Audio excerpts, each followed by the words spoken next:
प्रसिद्ध सैन्य इतिहासकार डॉक्टर टी.सी.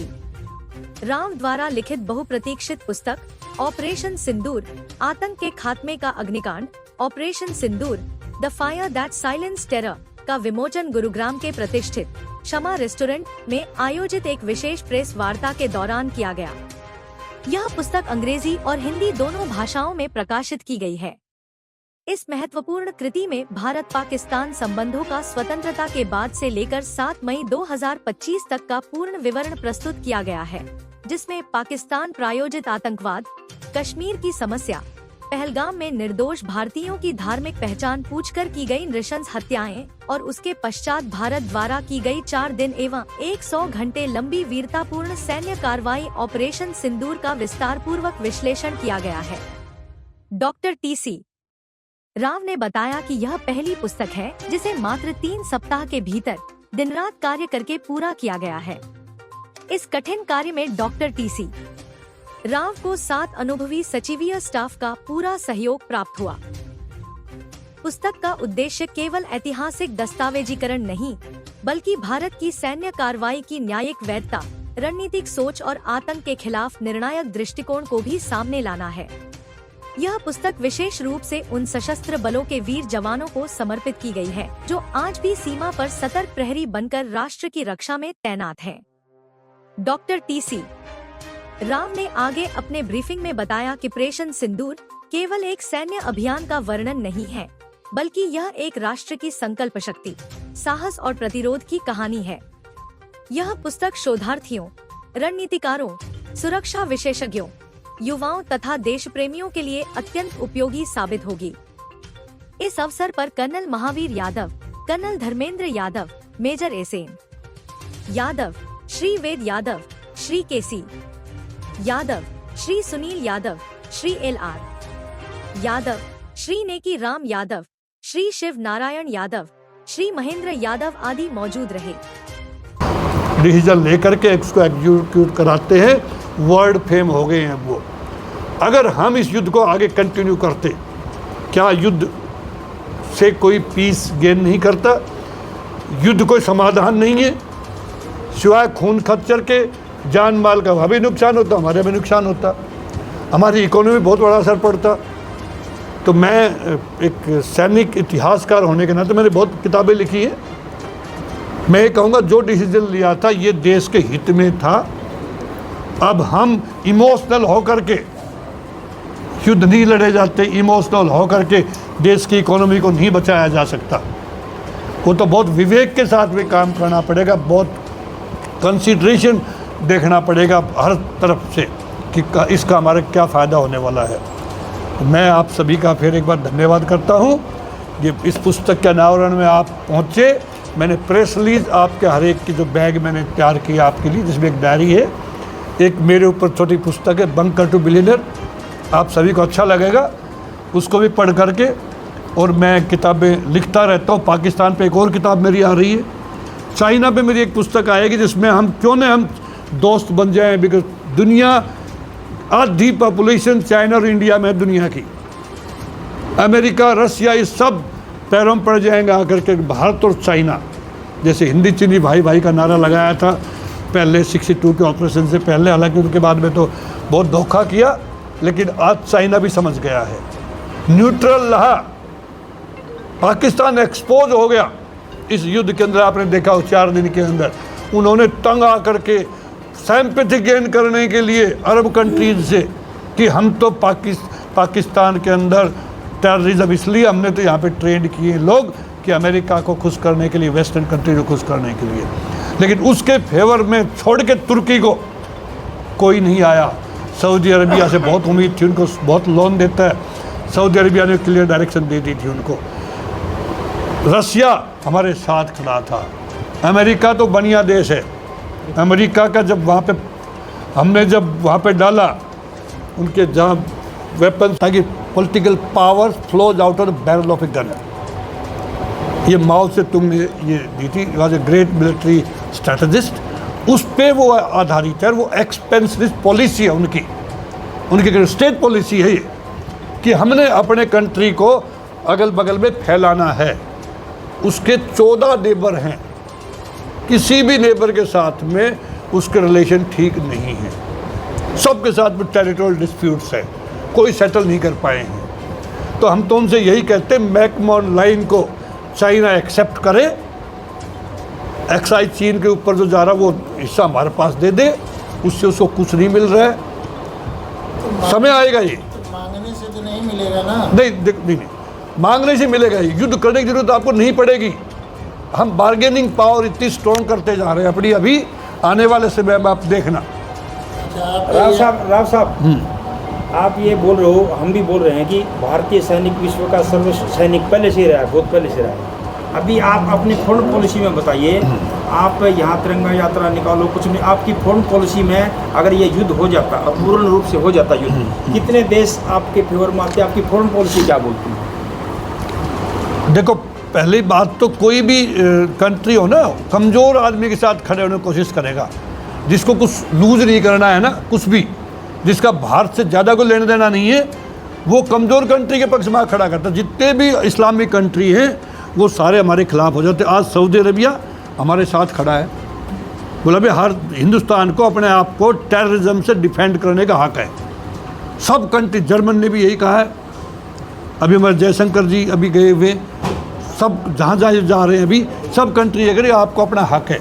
तो हमने मेरे ख्याल से तो ये बहुत बढ़िया डिसीजन लिया। फॉरेन पॉलिसी तो हमारी बोलती है, अभी हमारी फॉरेन पॉलिसी जब बनी थी तो टीटो, नासर और जबकि चीन कहीं न्यूट्रल नहीं रहा, वो अंदर खाने में उसको सपोर्ट कर रहा है। हाँ, लेकिन ओपनली दुनिया के सामने, पहले नहीं आया, मान लिया। हाँ। और ये अरुणाचल प्रदेश जो है, चीन ने अपने नक्शे में उसमें बहुत सारे नाम भी बदल दिए, बहुत सारी चीज़ें कर दी। तो जिस आप नेतृत्व की सराहना कर रहे हैं, लीडरशिप, वो इस मसले पर क्या कर रही है? देखो, अरुणाचल तिब्बत से लगता हुआ है, इसलिए हमेशा वो इसको अपना दिखा रहे, कोई फर्क नहीं पड़ता, नाम बदलने से कुछ नहीं होता है। उधर उसने अक्साई चीन वो भी कब्जा कर रखा हमारा 62 के बाद में। तो बात वही है, उसने वो है, अरुणाचल हमारा कंट्री है तो शुरू से इंटीग्रल पार्ट ऑफ इंडिया है, इसमें तो कोई उनका हस्तक्षेप है ही नहीं। थोड़ा बहुत वो करते रहते, उसका चाइना की आपको मैं फितरत बताऊं कि मेरे देश का बुरा हाल हो जाएगा, आप प्लीज़ सीज़ फायर कर दो, जो आपका अचीव करना था वो कर लिया आपने।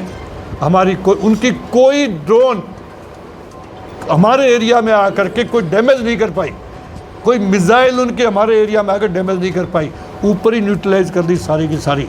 तो वो समझ गए थे, उनके अंदर भी भगवान ने सद्बुद्धि दी, हालांकि वो किस मिट्टी के बने हुए आप जानते हो सभी, पर आगे उनकी हिम्मत नहीं होगी, बिकॉज इंटरनल प्रॉब्लम्स तो पाकिस्तान में जो चल रही है, गिलगित बाल्टिस्तान की, सिंध की, खैबर पख्तनख्वा की और बलूच की, ये सारे, अगर ये युद्ध लंबा चलता तो पाकिस्तान के 5 टुकड़े हो जाते, अब भी 3 टुकड़े होने तो बिल्कुल संभव। बात आती है पीओके की, इसमें भी एक चैप्टर है पीओके के ऊपर कि पीओके तो हमने लेना चाहिए था इस बार। मैं फिर बता रहा हूँ, पीओके के पीछे हम अपनी रेपुटेशन ख़राब करते। मैंने कहा कि हम 5 ट्रिलियन इकोनॉमी की तरफ बढ़ रहे हैं, विकसित भारत की तरफ बढ़ रहे हैं, उनमें डिले होती, कोई ना कोई कंट्री दुनिया भर के हमारे खिलाफ हो जाते, खासकर मुस्लिम कंट्री के अंदर सिंपैथी आ जाती। जो 47 से उनके पास है, आज कोई नहीं कहता कि वो हमारा है, सब लोग कहते नहीं वो तो गलती से उस टाइम पे इनको दे दिया था, हिंदुस्तान को उन्होंने अपना हिस्सा लिया है। आज भी बाहर के मुल्क ये मानने बैठे हुए हैं, तो हम पे नाराज़ होते। उसके लिए लीगल बैटल चल रही है अपने आप। पाकिस्तान उसको तो हमारे को दे देगा आने वाले समय में, देखना।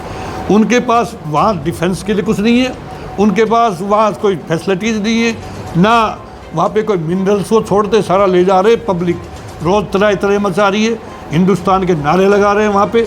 तो वो तो अपने आप ही आ जाएगा, हमें कुछ करने की ज़रूरत नहीं है, एक भी फायर करने की ज़रूरत नहीं है। पीओके को लेने के लिए हालात ऐसे बना दिए हैं, जो बगैर गोली चलाए पीओके हिंदुस्तान का हिस्सा होगा आने वाले समय में। लिए चाइना को नज़दीक अपने रेंज में लाने के लिए न्यूक्लियर वेपन से वहाँ पर रखे हुए हैं, लेकिन ये पाकिस्तान को पता लग गया था, वो एक फायर करते उसका न्यूक्लियर वेपन वहीं न्यूट्रलाइज कर देते, हम वहीं पे गिर जाता उनके कंट्री के अंदर ही, बर्बादी वहाँ होती। हिंदुस्तान के पास में हो सकता है संख्या बराबर जो पेपर में, आज तो उनके पास है ही नहीं। अब तो क्लियर हो गया इससे, इस 4 दिन की लड़ाई से क्लियर हो गया कि पाकिस्तान के पास न्यूक्लियर वेपन अपने हैं ही नहीं। उनके पास तो फाइटर जेट अपने नहीं है, F-16 अमेरिकन है, वो अमेरिकन के उनके पास में पासवर्ड है, उसके बगैर टेक ऑफ नहीं कर सकते हैं। अगर हेरा फेरी के पासवर्ड बनवा भी लिया उन्होंने कोई 1-2, पता लगता है अमेरिका ने उनको बोल दिया क्या क्या कर रहे हो तुम, F-16 तो हमारे परमिशन तो उड़ा ही नहीं सकते हो। तो उनके पास ना न्यूक्लियर वेपन है, ना उनके पास में एयर पावर है, ना उनके पास नेवल पावर, कोई उनके पास में एयरक्राफ्ट कैरियर नहीं है। ये सर ऑपरेशन सिंदूर के बाद दुनिया की टॉप 10 जो सेनाएं हैं वो किस नजरिए से देख रही हैं फिलहाल इंडिया को सुपर पावर देख रही है आज के दिन। देखो इसमें कोई दो राय नहीं, हमारा सोल्जर दुनिया के अंदर अव्वल नंबर था। पहले सोल्जर की जहाँ बात करूँ मैं, वो हम 62 में प्रूव कर दिया था। 62 का युद्ध सेना नहीं आ रही थी, देश हारा था। उसके बाद में जब जब युद्ध हुए 65 के अंदर, 71 के अंदर, पाकिस्तान ने सरेंडर करा दिया, बांग्लादेश नया बनवा दिया। तो भारतीय सोल्जर का सिक्का तो पहले था ही था, अब भारतीय सेना का सिक्का अब दुनिया में आ गया है। साहब मेरे एक सवाल का जवाब दीजिए। जी सर। आप तो सैनिक भी रहे हैं सर, आपका ये कहना है कि पाकिस्तान कश्मीर को तो अपना कहता ही है, पड़ोस के चीन की भी बात कर लीजिए आप। कब्जा कर लिया तो आज तक बैठे हुए हैं। हम बोलते हैं इलीगल ऑक्यूपाइड बाय पाकिस्तान, लेकिन ये एरिया हमारा है। वो कश्मीर को ही बोलते हैं, पूरी को। पाकिस्तानी पूरी कश्मीर को बोलते हैं occupied by India. Kashmir occupied, जैसे हम पीओ को बोलते हैं, वो कश्मीर ऑक्यूपाइड बाय इंडिया, वो KPI बोलते हैं। तो ये दोनों की क्लेम है, हमारा भी है, उनका हमारे ऊपर है, लेकिन हकीकत तो सब पूरी दुनिया जानती है। अब हमारे ट्रंप साहब ने क्या बोला था कि तो 1000 साल पुराना इशू है, इशू 47 में हुआ है ये, बिकॉज उसके पास में कोई इन्फॉर्मेशन नहीं थी, थोड़ा आउटस्पोकन है, उसने बोल दिया। ऐसे ही लोग ना सब बयान देते रहते इंटरनेशनल लेवल पे। वो सिर्फ क्लेम कर रहा है, यकीन मानना उनके DGMO ने रिक्वेस्ट की और हम अपना टारगेट अचीव कर चुके थे। जो ऑब्जेक्टिव्स थे हमारे, जो सेट किए थे इस युद्ध के लिए, वो हमने अपने अचीव कर लिए थे। टेररिस्ट कैंप की बर्बादी, उनके जो मेन एयरबेस थे वो ख़त्म कर दिए थे।